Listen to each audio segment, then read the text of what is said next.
உட்காந்து இருந்துட்டு என் வீட்டுக்கார் கூப்பிட்டாரேன்னு இப்படி திரும்புறவங்களுக்கு பொங்கி ஊற்றி எனக்கு வேலை வச்சிருச்சு இந்த அடுப்பை. ஏன் கேட்குறிய கொஞ்சம் லைட்டாக இப்போ தானே டீ கொடுத்து முடிச்சேன் காலையில். இது 2வது டீ முத்துக்கு.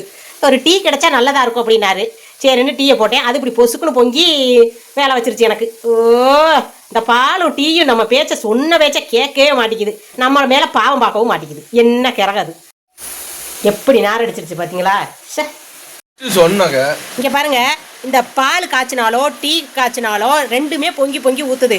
அதுக்கு நிறையா பேர் யூடியூப்பில் சொல்லியிருந்தாங்க, மரக்கரண்டியோ இல்லை சாதா கரண்டியோ ஏதோ ஒரு கரண்டியை வச்சிங்கன்னா உங்களுக்கு பொங்கி வராது, அதில் தட்டிட்டு கீழே அமர்ந்து போயிடும்னு சொன்னாங்க. அதுக்கு சத்தியமாக சொல்கிறேன், சும்மா எனக்கு அப்பவும் பொங்கி கீழே ஊற்றிடுது. நான் ட்ரை பண்ணி பார்த்துருக்கேன். அது இல்லாமல் வேறு ஐடியா இருந்துச்சுன்னா உறவுகளான நீங்கள் சொல்லுங்கள், நான் கடைபிடிச்சிக்கிறேன். அதனால என்னோட அடுப்பு பொங்கி ஊற்றி சீக்கிரம் நாசாகிற வேலை இல்லாமல் இருக்குமேங்கிறதுக்காக எனக்கு தெரியாத ஒரு விஷயத்த உங்கள்கிட்ட கேட்டு தெரிஞ்சுக்கிறேன். எனக்கு தெரியும் என்னன்னு.